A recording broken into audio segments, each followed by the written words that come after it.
Hello student, good morning.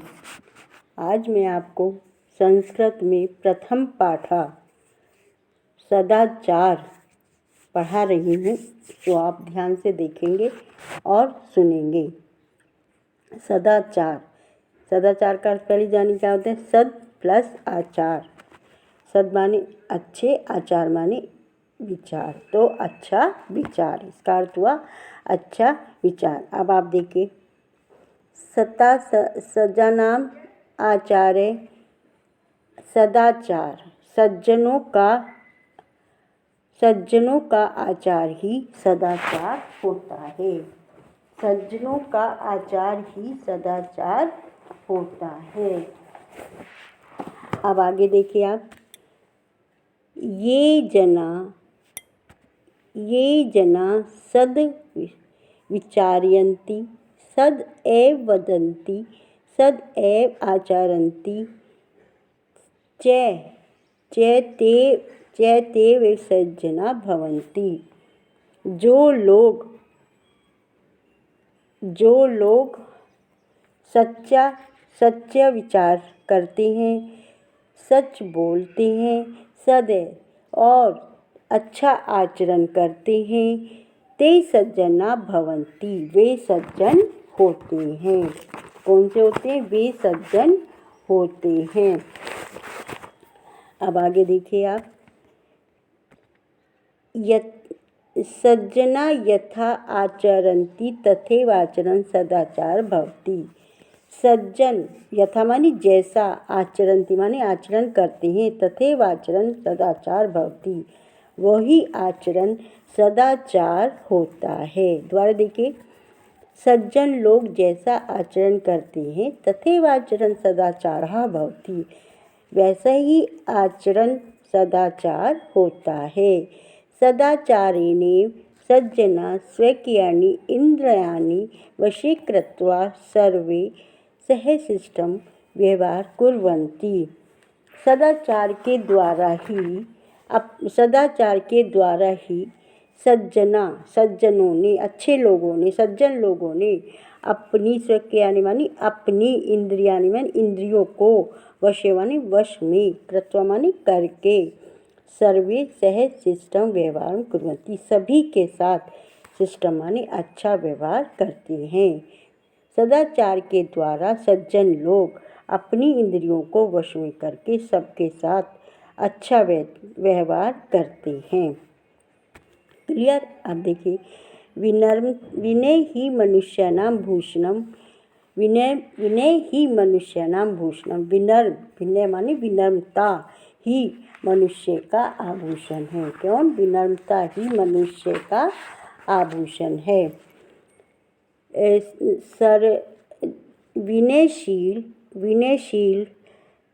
विनयशील जनः सर्वेषां जनानां प्रियः भवति। विनयशील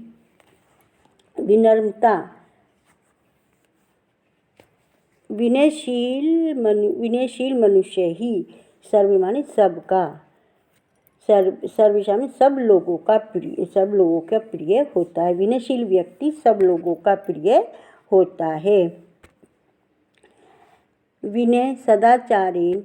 विनय सदाचारात् उद्भवति। विनम्रता सदाचार के द्वारा उत्पन्न होती है। विनम्रता सदाचार से उत्पन्न होती है। सदाचारात् न केवलं विनय अपितु विविधा अन्ये अपि सद्गुणं विकसति। अच्छे आचरण से, सदाचार में अच्छे आचरण से, न केवल विनम्रता ही नहीं, वरन अन्य, अपितु माने अन्य, विविधा अनेक, अन्य अपि सद्गुणा विकसति, अनेक सद्गुण विकसित होते हैं। सदाचार से केवल विनम्रता ही नहीं, अपितु अन्य सद्गुण भी विकसित होते हैं। यथा धैर्यं, दक्षिणं, संयम, आत्मविश्वास, निर्भीकता। कौन कौन से देखिए, कौन कौन से हैं? एक तो धैर्य माने धैर्यता, दाक्षिण्य माने चतुरता, संयम माने संयम, आत्मविश्वास माने आत्मविश्वास, निर्भीकता यानी कि निडरता। निडरता कौन कौन से समझ में आ गए? धैर्य, चतुरता, संयम, आत्मविश्वास, निर्भीकता। अस्माकं भारतभूमि प्रतिष्ठा जगति सदाचारेव पृथिव्यानां सर्वाणां सर्वस्वचरित्रं भारतस्य सदाचारपरायणं जगत जगत जनात शिक्षरेण।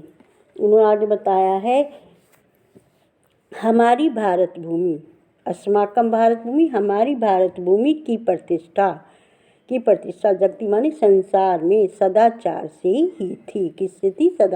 हमारी भारत भूमि की प्रतिष्ठा संसार में सदाचार से ही थी। अब आगे देखिए, पृथ्वीयानां सर्वानां, पृथ्वी पर सब मनुष्य, पृथ्वीनां सर्वानां, पृथ्वी पर सब मनुष्य अब चरित्र माने अपने अपने चरित्र से की शिक्षा प्राप्त करते थे। पृथ्वी पर सब मनुष्य अपने अपने चरित्र की शिक्षा प्राप्त करते थे। भारत से सदाचार प्राणते जना, वे सब लोग क्या करते थे? सदाचार की शिक्षा प्राप्त करते थे।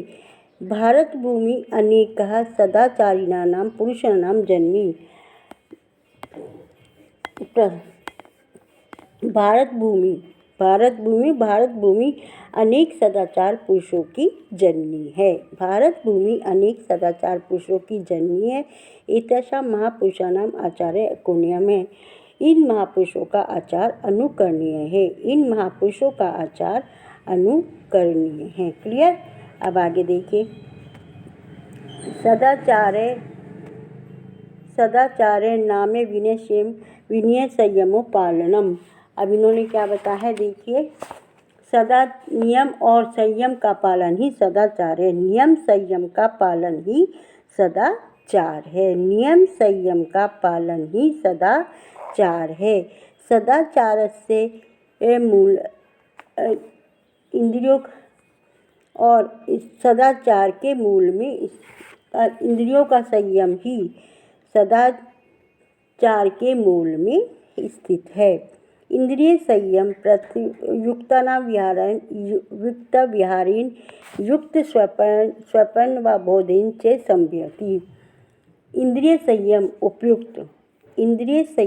उपयुक्त आहार विहार से तथा उचित निद्रा और जागरण से ही संभव होता है। इंद्रिय संयम इंद्रिय आहार विहार से तथा उचित निद्रा और आचरण से ही संभव होता है।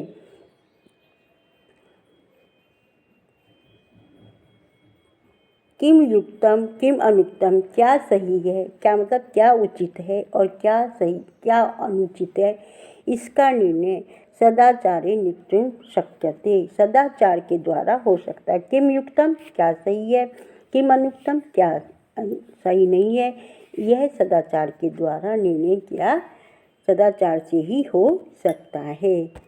आगे देखिए,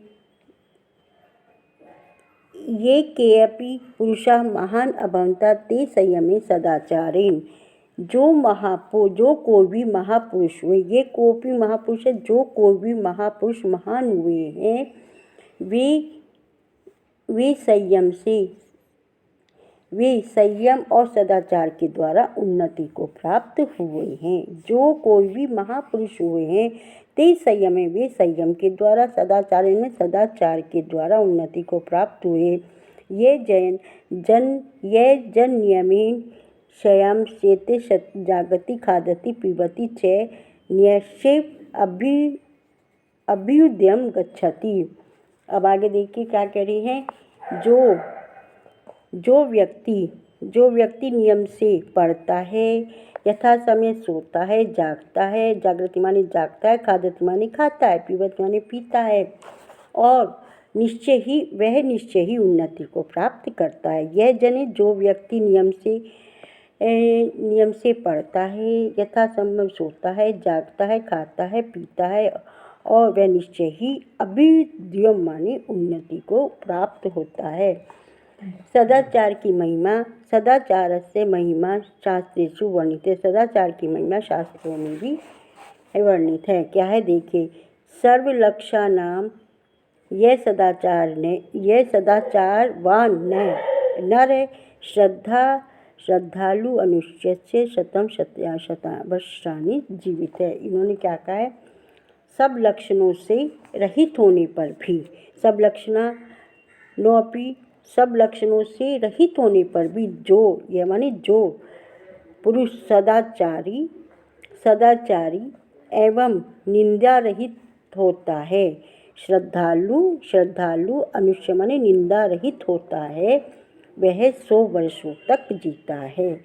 सब लक्षणों से रहित होने पर जो पुरुष सदाचारी होता है, सदाचारी श्रद्धालु व निंदा रहित होता है, शतम वर्षाणि जीवित है, वह 100 वर्षों तक जीता है। आचार लभ्यते आयु, आचार लभ्यते श्रियम, आचार लभ्यते कीर्तिम, आचार परम धर्म।